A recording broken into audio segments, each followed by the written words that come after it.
I want to tell you a success story now about a young person who decided to get into property investment and decided he enjoyed it so much that he wanted to share the knowledge. Similar story, I guess. Daniel Walsh joins me. G'day, Daniel. How are you doing?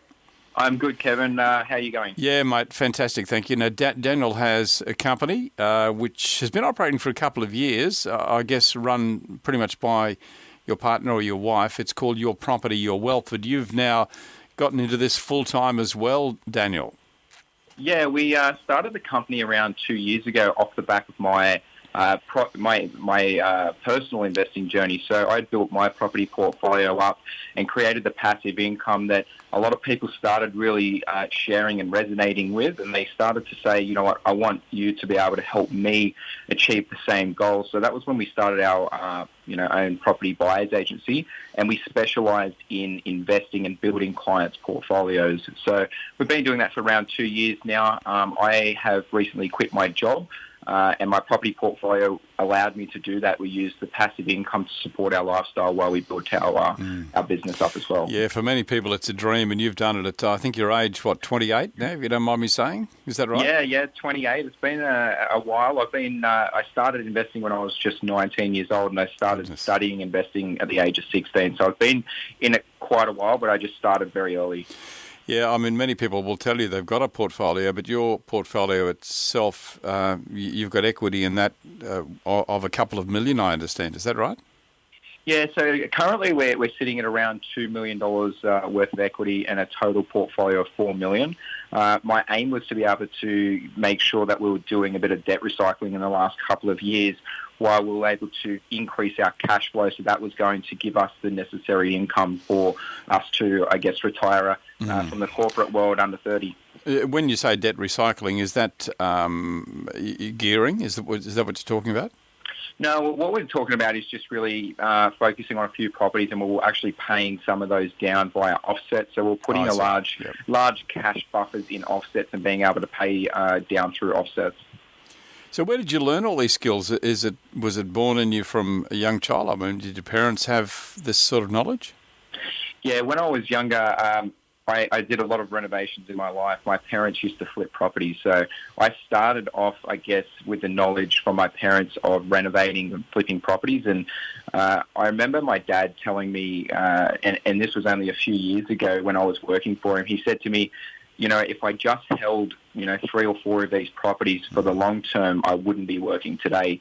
And that was when I realized that I had to build a property portfolio, but do that for the long term instead of just flipping properties, because I knew that the wealth was built in making sure that we build these portfolios over a 15 to 20-year period. Yeah, you're very lucky that you learned that lesson at a young age, because that is the secret. It's, it is buy and hold. There are markets and times, I guess, in the market when you can actually flip and make a good profit, but I don't think that now is the time. That's my view.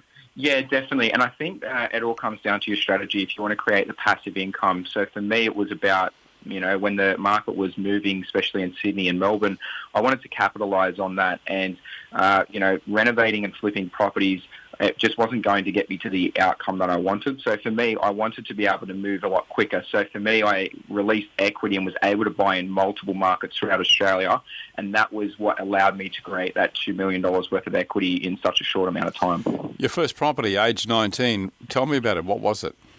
Yeah, so the first property I bought, it was actually land. So I bought land that was subdivided, and I built the property myself. So it wasn't a house and land package as such. We did everything for cost price. That was back in the early days when I was an auto electrician. So I was just coming out of my apprenticeship at that time. So I had saved for around 4 years for this deposit to come for the house that I just purchased, and I ended up building that property.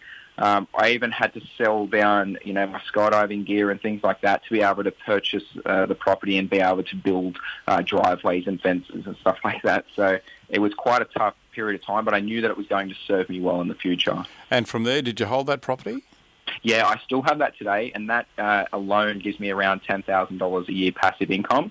That property is also allowed me to leverage for other properties as well. So it was a good stepping stone for my first property to be able to build my portfolio and start that off. So you built that house yourself, or that property yourself. How involved were you in that? when you said you did it all for cost?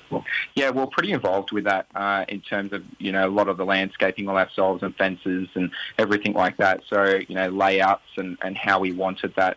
So I just didn't want to buy a house and land package and have some sales agent obviously sell me some overpriced off the plan property. So I wanted to buy something that was subdivided, and we bought the land at cost price and were able to keep costs down. So the total build, this was in southwest Sydney, and the total build cost with the land was $324,000 at the time. And what's that property worth now? Roughly $650. It was valued last by the banks. And you said you were gearing against that? You still got gearing against that? Is it still borrowing? Yeah, so we do have gearing against that in terms of we used that for other leverage properties. Yeah. But what we have done since then was we paid a lot of money in cash back into the offsets to those splits. So effectively, we're paying zero interest on all the offsets from what we leveraged, and that was, able to get my debt down. So that's what we've been focusing on the last sort of year and a half to 2 years. And after that first one, how long did it take you to get into the next one?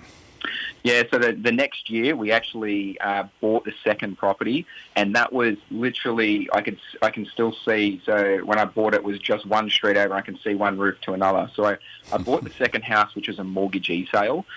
We paid $303,000. That's roughly worth around $600,000 now. That property there, I leveraged from my very first one into the second one.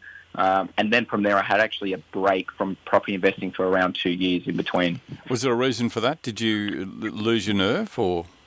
Yeah, so back then, what actually happened was I was going to the banks for finance.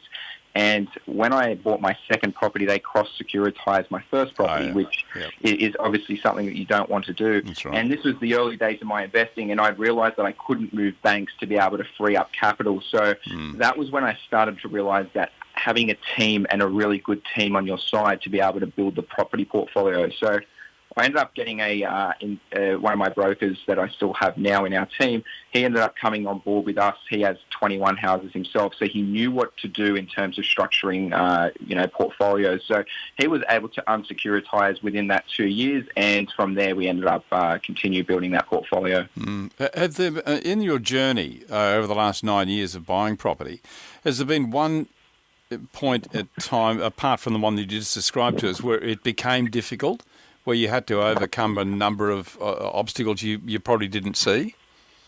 I think being that, I've come from being an apprentice, and anyone that's an apprentice and doing a trade, it's always tough to save money. So every property that I have put into my portfolio has been difficult, and I don't think it ever really gets easy. You've always got two different sides. You've either got equity, but the serviceability is tough, or you're just starting out and you need the equity to continue building. But, so it's always difficult with property investing. There's always a hurdle to overcome. Finance for me had always been tough, being that I was always on a lower wage. When I started off, I was younger.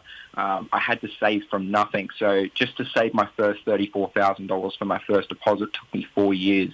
So just staying true to my 15-year plan was something that I knew I needed to do, and have a really strong mindset to being able to build this large portfolio. The 15-year plan, did that start when you were 19 or when you were 15? No, that actually didn't start until I was around 23 is when I started implementing that plan. So you're 5 years into it now? I was about 5 years into it at that stage, yeah. So what actually happened was when I had gotten stopped from my second property, and then I was wanting to buy my third property, I'd realised at that time I needed to have a plan, what was going to be my exit, and I need to work backwards from there. Because if you want to stay property investing, a lot of people fall off the bandwagon, halfway through their journey because they don't know the outcome that they're trying to strive for. So for me, it was, what outcome do I want, and now can I hit this outcome, and how long is it going to take me? That for me was all about mindset, because I think when it comes to real estate and investing as a whole, it's 90% a mindset game, and it's only 10% of investing. If you don't have the strong mindset, you will never be able to create a large portfolio, because there's a lot of things around. You've got debt, you've got a lot of hurdles to overcome, and it's never going to be easy, no matter how large you build your portfolio. Yeah, absolute gold, mate. I really appreciate you giving us your time. All the best with your business. Your property, your wealth is the business. Daniel Walsh has been my guest. Daniel, I want to catch up with you again because there's so many lessons I think we can learn from you. You're an inspiration. So thank you very much for spending some time with us today. No worries, Kevin. Thanks for having me, and I'd always be a pleasure to come back.